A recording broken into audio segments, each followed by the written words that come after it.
My friends, we come together today not to gather new information, not to add more concepts to an already crowded mind, but to awaken to a truth that has been present within us from the beginning. And the truth is this, that what we have so often called seeking guidance, seeking answers, or seeking God, has been based on a profound misunderstanding of the nature of spiritual reality. For generations, sincere seekers have approached prayer as though God were somewhere else, as though divine wisdom must be summoned, persuaded, or awakened before the answer can appear. But I must tell you, this is not the way of spirit. God does not begin to function when we begin to pray. God does not wait for our words before grace is set in motion. The activity of the infinite is eternally present, eternally complete, lacking nothing, withholding nothing. What appears to us as unanswered prayer is not the absence of God's response, but the absence of our recognition. And so the great spiritual tragedy is this. We stand at the edge of an ever-flowing fountain, thirsting, pleading for water, unaware that the fountain has been flowing all the while. The divine presence is not something to be achieved. It is something to be realized. It is not something to call forth.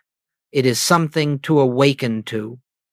This is the beginning of our journey today, the recognition that God's answers do not come into being because we ask. God's answers are the perpetual expression of a presence that knows no beginning, no interruption, and no delay.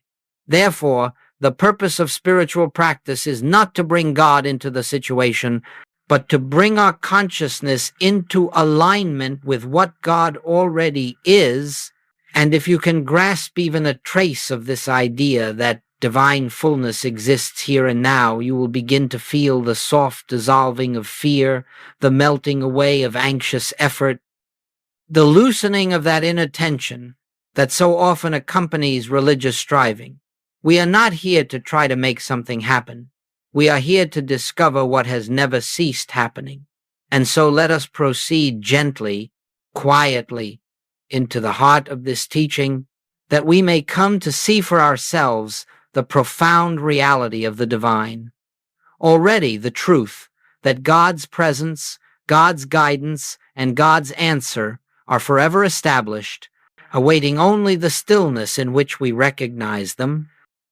Let us move now into the heart of this principle I have called the divine already, for unless this truth is clearly understood, all spiritual practice remains entangled in effort and expectation. You see, the infinite way teaches a simple but revolutionary truth that God is not becoming, God is not developing, God is not preparing something for you in the future. God is the eternal isness, complete, whole, perfect, lacking nothing and withholding nothing. Everything that God is now. And everything that God expresses is already established within the invisible kingdom that Jesus referred to when he said, "The kingdom of God is within you." This kingdom does not come into being through prayer. It does not unfold because of our spiritual techniques. It is not granted as a reward for good behavior or withheld as punishment. The kingdom is an ever-present reality that the human mind simply has not learned to perceive. When you understand this, even dimly, you begin to see why so many prayers appear to go unanswered. It is not that God is silent. It is not that heaven is withholding its blessings. It is that we have approached prayer as though God must act rather than as though we must awaken. For God's action is never absent. God does not move in tides of generosity and restraint. Divine harmony is perpetual. Divine life is perpetual. Divine supply is perpetual. It is our inner awareness that fluctuates, not God's availability. And so the principle of the divine already invites us to rest, Rest from the belief that we must persuade the infinite to take notice of us. Rest from imagining that God is somewhere afar off, needing to be summoned. Rest from the weary sense that spiritual blessings must be achieved or earned. In reality, the activity of God cannot be increased, decreased, hurried, or delayed. The fullness of divine presence is here, now, as the very fabric of our being. But until we become still enough, quiet enough, receptive enough to recognize this presence, it remains to us as though God were absent, not absent in truth, only absent in our awareness. This recognition is the beginning of spiritual grace.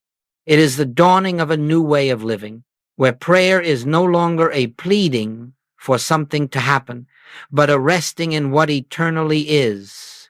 When the mind stops insisting, demanding, or outlining, when it grows silent enough to perceive the gentle flow of divine wisdom already at work, then the answers that seemed distant become clear.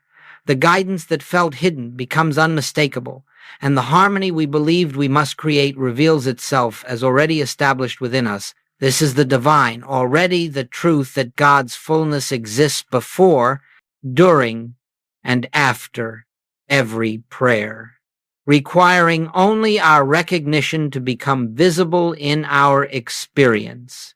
And so, as we proceed, let us hold fast to this foundation. We do not bring God to us. We awaken to God already here. Now that we have established this foundational truth that God's presence and God's answers are already here, we must look honestly, gently, compassionately at the question, if the answer is already present, why do we not perceive it? This is not a matter of judgment, nor of failure. It is simply a matter of understanding how the human mind functions when it believes itself to be separate from the divine. The moment we accept the belief in separation, the belief that I am here and God is somewhere else, we enter a state of consciousness filled with noise, effort, fear, expectation, and personal will. And in that noise, the subtle whisper of the Spirit is drowned out. You see, the human mind is forever projecting its own concepts outward, creating images of how life ought to unfold, imagining the form an answer must take, and outlining the exact way in which God must perform. In this state, the mind is not listening. It is dictating. It is not receptive. It is asserting. And so the divine impulse, which often comes as a gentle nudge, a quiet realization, a soft inner knowing, cannot be recognized because consciousness is too occupied with its own ideas to perceive the reality that is already here. Think for a moment of how often we approach prayer with a particular outcome in mind, a job we want, a healing to occur in a certain way, a relationship to mend according to our blueprint, and then we wonder why guidance seems obscure. The answer is not obscure. It is simply different from what the mind expects. Spirit never operates according to the limited patterns of human desire. Spirit reveals itself in ways that transcend our imagination, but the mind, locked into its own images, cannot recognize the answer because it does not match the picture it created. Another barrier to recognition is fear, that deep, often unconscious fear that if we release control, if we stop dictating outcomes, life may unfold in a way we do not prefer. Fear tightens consciousness. Fear contracts the inner space through which spiritual realization dawns. When the thought life is dominated by what if and how will I, and suppose the worst happens, the mind becomes a storm, and in a storm, even the strongest beacon of light appears dim. Then there is the subtle but pervasive belief that God is responsive, that God hears, evaluates, decides, and then acts. This belief is the root of spiritual blindness, for it keeps the seeker waiting for something to happen instead of recognizing what is already happening. As long as we believe God must be persuaded to answer, we will continue to overlook the divine activity that is already operating in the quiet depths of our own being.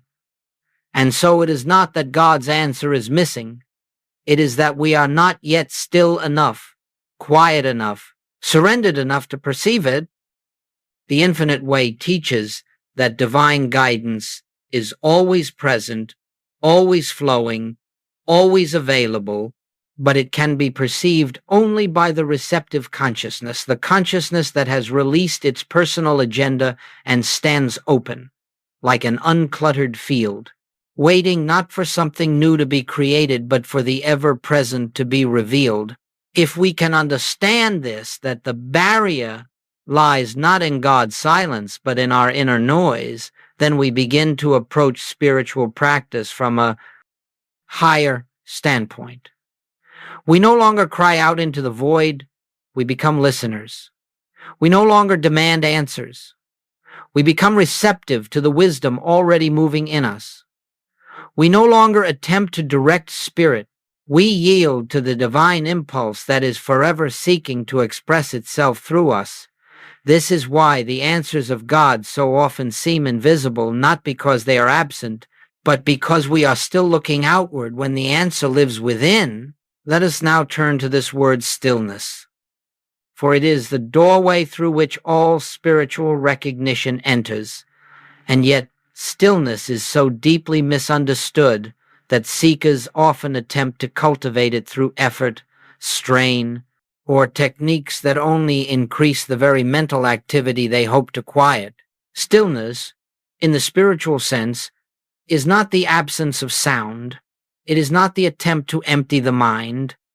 It is, rather, the gentle dissolving of one's reliance on the thinking process, the release of personal will, the softening of the ego's grasp, and the opening of the heart to the realization of a presence that has been here all along. Jesus did not say, "Be still and I will come." He said, "Be still and know that I am God." The stillness is not a preparation for God's arrival. It is the condition in which we awaken to the God that is already present.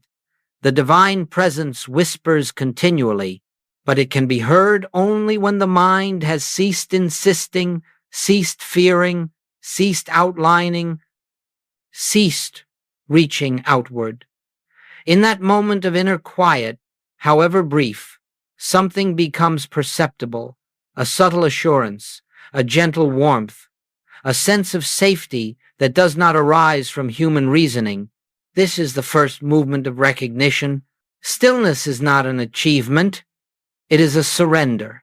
It is the willingness to set aside, even for a moment, the belief that life depends upon our thinking, our planning, our striving, or our strength. When we enter stillness, we step into the awareness that there is an infinite, invisible, a presence, an intelligence which operates through us when we stop interfering. It is not passive. It is not resignation. It is profound receptivity, the receptive attitude that makes possible the discernment of divine guidance. You may have noticed that whenever the mind is racing with anxieties or busy outlining the future, the sense of God seems distant. This is not because God is distant, but because awareness is too filled with personal thought to perceive the quiet movements of spirit. But the moment we withdraw attention from the noise, not by fighting it, not by suppressing it, but by gently turning toward the inner stillness that exists beneath it, we discover a remarkable thing. Beneath the turbulence of thought, there is a vast, quiet space that has always been present. This inner silence is not created. It is discovered. It is not the product of discipline. It is the natural state of the soul when it ceases identifying with the activity of the mind. And in that silence, The divine already becomes discernible. The answers that once felt far away begin to rise, not in the form of words or voices, but as a knowing, a certainty that seems to come from nowhere, or rather, from everywhere. Stillness is the condition in which the divine activity becomes visible. Without it, we are like a lake whipped by wind, unable to reflect the light of the sun. But when the waters become still, even for a moment, they mirror the sky. So it is with us. When thought settles, when the inner atmosphere becomes quiet, the presence reveals itself not through effort but through grace. And so, stillness is not something we perform. It is something we allow. It is the quiet recognition that the one we are seeking is already here, already active, already expressing itself as the life, mind, and being of us. In this recognition, we begin to live not from the agitation of trying to bring God into the moment, but from the peace of realizing that God is the moment. Let us go another step deeper, for even after one has touched the silence, there remains a subtle obstacle that prevents the recognition of the divine. Already, this obstacle is the mind's tendency to form images, mental pictures of how the answer must appear, the shape it must take, and the path through which it must come. And I tell you gently, but with clarity, as long as you hold these mental pictures, you cannot behold the activity of God, for you are looking at your own projections instead of the spiritual reality that stands behind them. The human mind, by its very nature, constructs, forms, it imagines the improvement it desires, a specific person to arrive, a particular sum of money to come, a predicted outcome to unfold. It then clings to these mental images as though they were divine decrees, believing that God must manifest in precisely these forms. But spirit has no need of our pictures. Spirit, being infinite, has ways of fulfillment that transcend our imagination. It does not follow the narrow channels that the human mind outlines. And so the very images that we create in our attempts to receive an answer become the veils that conceal the answer already present. Imagine standing before a window through which sunlight shines, but covering that window with drawings of the sun. The drawings may be beautiful, but they obscure the light. The mind's pictures operate in the same manner. They cover the window of consciousness with imagined forms. And then we wonder why the light cannot be seen. The light is not absent. The window is simply covered. When we speak of removing mental images, we do not speak of denying our desires or pretending we have no preferences. We speak of releasing our grip on the demand that fulfillment must come in the form we have constructed. We speak of becoming spiritually flexible, inwardly malleable, open to the boundless creativity of divine wisdom. For the moment we let go of the insistence that the answer must be this, we create the inner space in which the presence can reveal the answer that is. This is why, in the spiritual life, we often say, ask once and then rest. To ask is human, to rest is spiritual. Ask once, not repeatedly, not anxiously, not as though God must be reminded, but once, from a quiet place within, and then release the mental picture. Let the matter pass out of your hands entirely. Do not return to it with fear or speculation. Do not outline the method or the timing. Instead, sink back into the stillness, trusting that the infinite invisible is already functioning in ways that the mind cannot perceive. For when the mental picture dissolves, awareness becomes clear, it becomes receptive, it becomes capable of perceiving the subtle, gentle movements of divine intelligence, movements that were always present, but hidden behind the thick veil of personal desire and conceptual thinking. And so, the removal of mental images is not an act of deprivation. It is an act of liberation. It frees us from the confinement of the small, limited self and opens us to the infinite ways of God. When the mind no longer dictates the form, the heart becomes able to recognize the substance, the spiritual answer that has been waiting quietly for our recognition. This, too, is part of living in the divine, already letting go of every mental picture so that the spiritual reality may be seen, felt, and lived. To illuminate this principle more fully, let us look at a few simple experiences, not miraculous in the worldly sense, not meant to impress or astonish, but intended to reveal a consistent pattern in the spiritual life. These stories illustrate what happens when one releases the mental picture, enters the stillness, and begins to recognize the divine already operating beneath the surface of appearances. There was a woman who came seeking spiritual help for what she believed was a severe financial crisis. She had tried every method she knew: affirmations, visualizations, constant prayer, all with the hope of forcing a particular solution to arrive. If only this one door would open, she said, everything would be all right. And so her entire consciousness was fixed upon that one door, and while she watched it day after day, willing it to move, she failed to notice the quiet opportunities already present in her life. When she learned to rest, to sit in stillness, without insisting, without outlining, something remarkable happened, though not in the way she expected. A friend casually mentioned an opportunity she had ignored for months, believing it to be insignificant. But now, something within her recognized it. She took a single step, and that one step unfolded into a new avenue of supply that was far more stable and fulfilling than anything she had imagined. The door she had fixated upon never opened, because it did not need to. The answer was already present. Her recognition was delayed only by her insistence on the form it must take. Another individual came seeking relief from a chronic condition.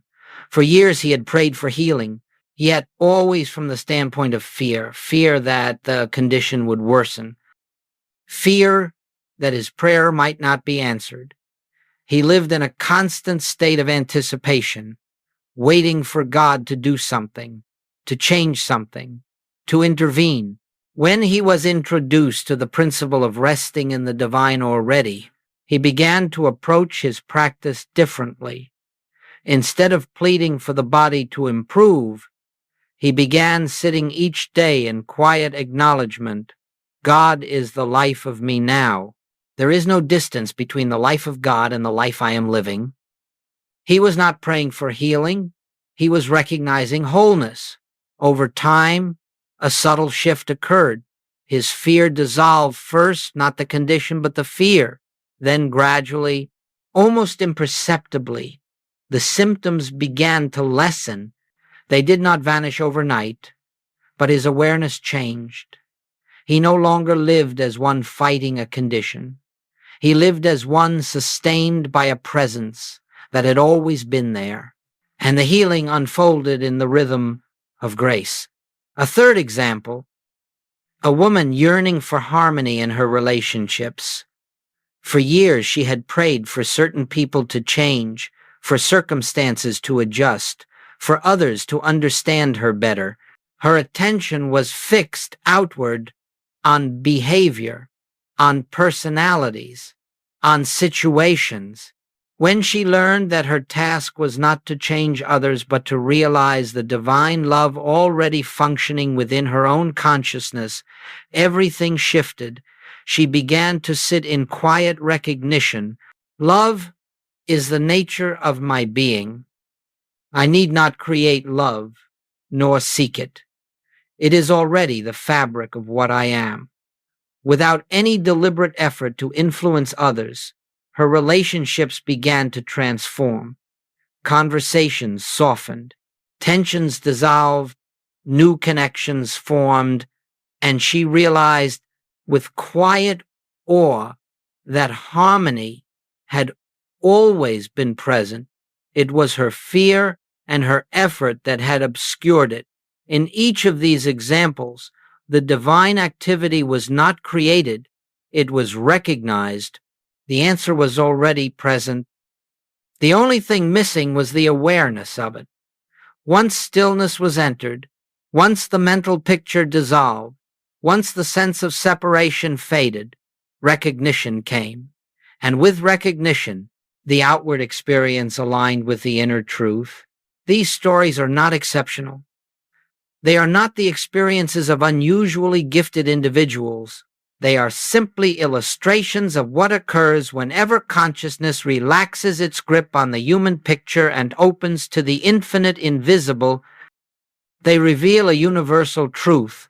The moment recognition dawns, the answer that was always there becomes visible in our experience. Now that we have seen how recognition transforms experience, let us turn to the practice that makes such recognition possible. A practice Joel Goldsmith often called resting in the Word.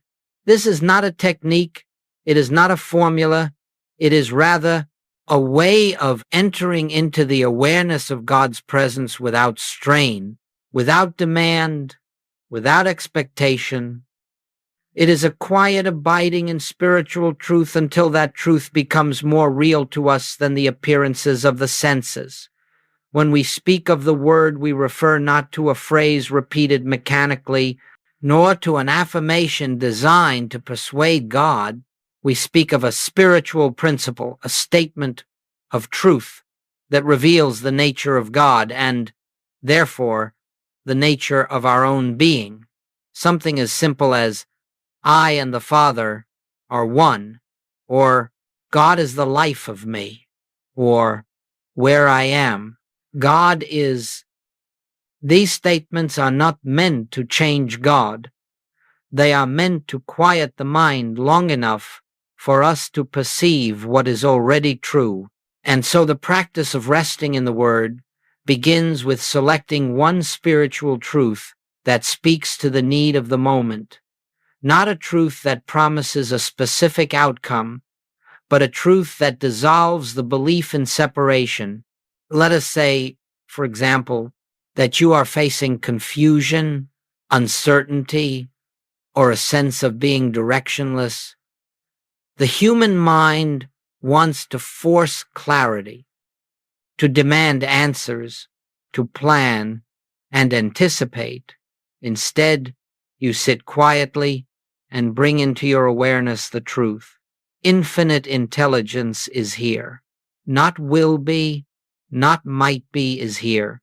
You rest in that truth. You do not outline how intelligence should express itself. You do not ask for a sign. You simply let the mind and body relax into that awareness. At first it may feel mechanical, for the mind is accustomed to activity. But as you continue gently, without pushing, the truth begins to settle into consciousness. A softness comes, a spaciousness, and in that spaciousness, the divine impulse can make itself known. Or perhaps you feel fear or insecurity. You might rest in the truth. God is the strength of my life. You are not asking for more strength. You are recognizing that divine strength is already present as your very being. Slowly, the emotional agitation quiets, and a sense of inward assurance arises, not because you have summoned it, but because you have become still enough to perceive it. For those seeking guidance or facing a difficult decision, one might rest in a truth like, the Father within me knoweth. This is not a plea for direction. It is an acknowledgement that the infinite invisible, the very essence of wisdom, is already functioning within you. And as you rest in that truth, The frantic demand for answers dissolves, making way for quiet inner knowing. The important point is this: you do not repeat the word to get something.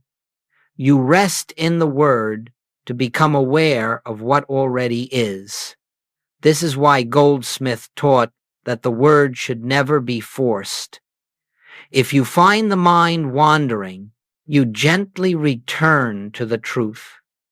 If thoughts arise, you do not fight them. You simply let them pass, returning to the awareness of spiritual reality. Over time, the practice becomes less about words and more about a felt sense of presence. The words become a doorway into silence. And in that silence, the divine already reveals itself. There may come moments during this resting when you feel a shift, a softening, a lifting, a sense of quiet peace that has no human origin.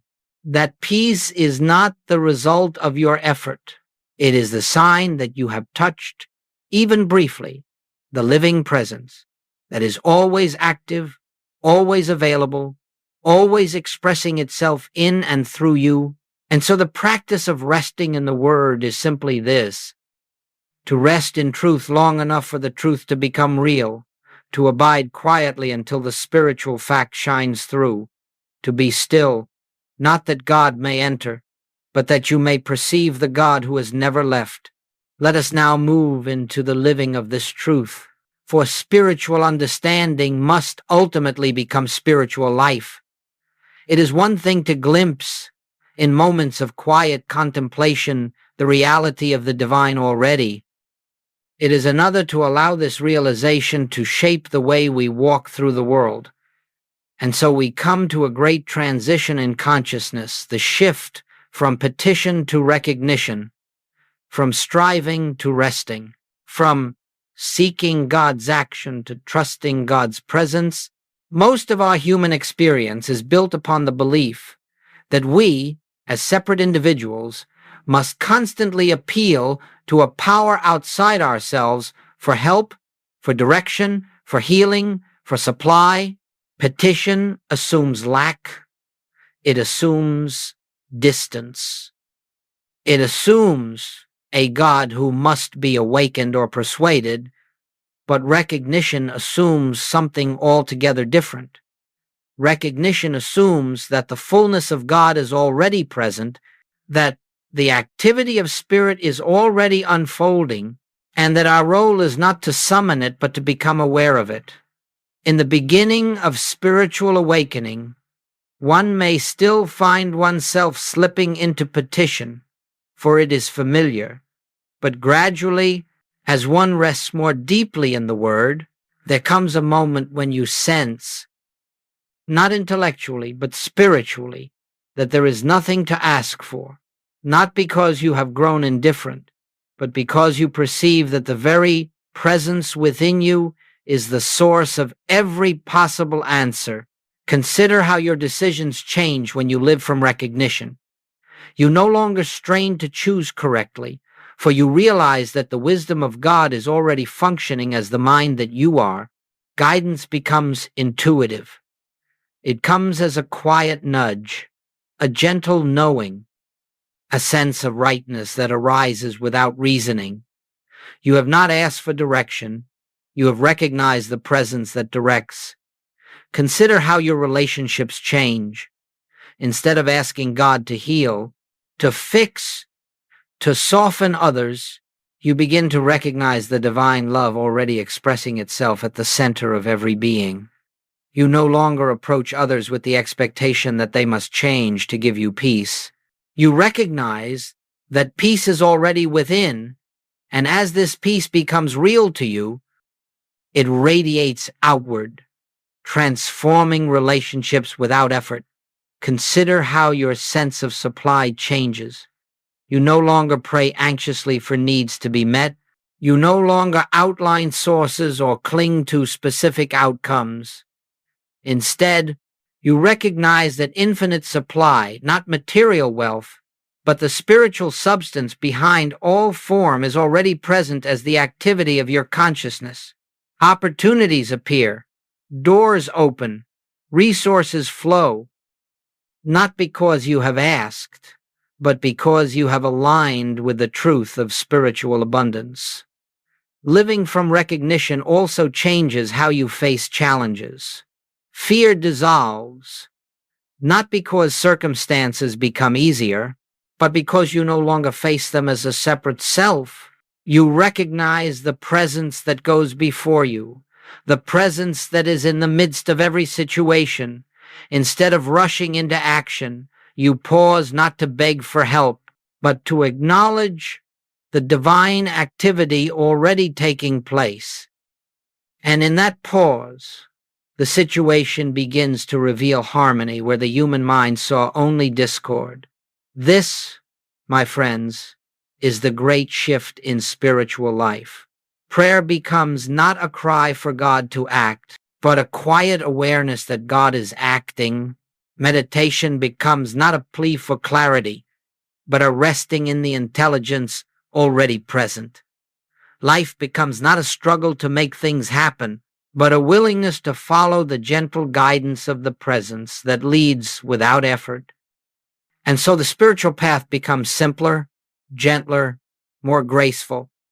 You live not as one striving to attain God, but as one who walks with the constant awareness that God is already with you, in you, and as you, the burden lifts, the anxiety fades, the frantic search comes to an end, for you have discovered the truth.